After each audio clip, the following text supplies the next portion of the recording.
ଆପଣ ଜାଣିଥିବେ ଗତ 2 ଦିନ ତଳେ ପ୍ରଧାନମନ୍ତ୍ରୀ ନରେନ୍ଦ୍ର ମୋଦି ଦୁବାଇଠାରେ ଗୋटे ଏଗ୍ରିମେଣ୍ଟ କରିଛନ୍ତି ସେଠିକାର ସରକାର ସହିତ। ଆମର जो ऑयल स्ट्राटेजी रही भूतल अशोधित तैल प्रकल्प बा केंद्र भूतल अशोधित तैल प्रकल्प संरक्षण केंद्र सेटा 4 मिलियन मेट्रिक टन तार क्षमता रहिबो जोड़ा कि चंडीखोल रे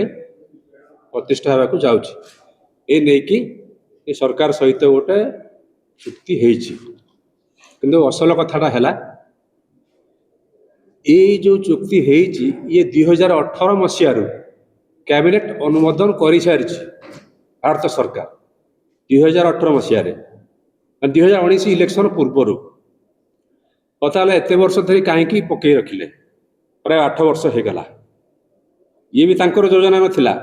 ये हूँ कांग्रेस योजना आ बर्तमान जो 5.33 मिलियन मेट्रिक टन जो गच्छित अच्छी इंडिया रे ता भी हूँ कांग्रेस अवदान। जितेबाला यूपीए 1 गवर्नमेंट थिला यूपीए 1 सरकार समय 5.33 मिलियन मेट्रिक टन क्षमता विशिष्ट एक क्रूड ऑयल अशोधित तैल को कांग्रेस सरकार ही प्रतिष्ठा करथिला। कर्नाटक रे 2टा आउ विशाखापट्टना रे 1.33 मिलियन मेट्रिक टन कर्नाटक मैंगालोर रे 1.5 मिलियन मेट्रिक टन एवं कर्नाटक पादुर रे मध्य 2.5 मिलियन मेट्रिक टन जोड़ा कि कांग्रेस समय होता। जिते यूपीए 2 आसला 2013 मसीह जो यूपीए सरकार थिला सी प्रस्ताव को सी फिजिबिलिटी जो रिपोर्टा को देता कार्यकारी करने 2014 मसीह ये सरकार जानी जिते 2014 मसीह ये सरकार गठन कले प्रधानमंत्री नरेंद्र मोदी जदि से कांग्रेस जो प्लान करथिला 6.5 मिलियन मेट्रिक टन आउ आडेड माने टोटल कैपेसिटी करिवार थिला 12.5 मिलियन मेट्रिक टन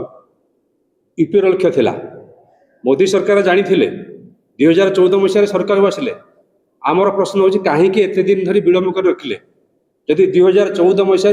कार्यकारी करा जाई थांता फिजिबिलिटी रिपोर्ट किंबा से प्रकल्प अनुसंधान नहीं कि 2-3 वर्ष लेट हो पारे तेणु मोटामोटी भाव 14 ରୁ 26 ये होगा 12 वर्ष तेणु 10-11 वर्ष भितर जदि प्रकल्प सारी था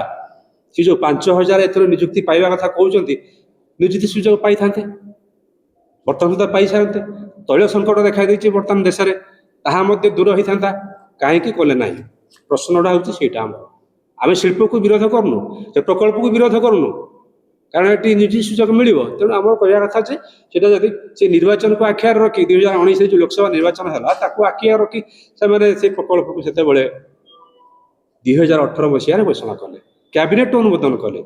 कैबिनेट अनुमोदन कर कहीं 8 वर्ष पके रखिल what is the reason behind it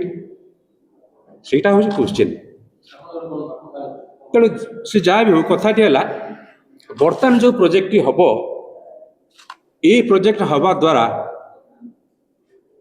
व्यापक भाव प्रदूषण से अंचल प्रदूषित हो भयंकर भाव में प्रदूषण हम तेणु प्रदूषण निराकरण पाई सरकार कौन कौन योजना कर व्यवस्था रखिंट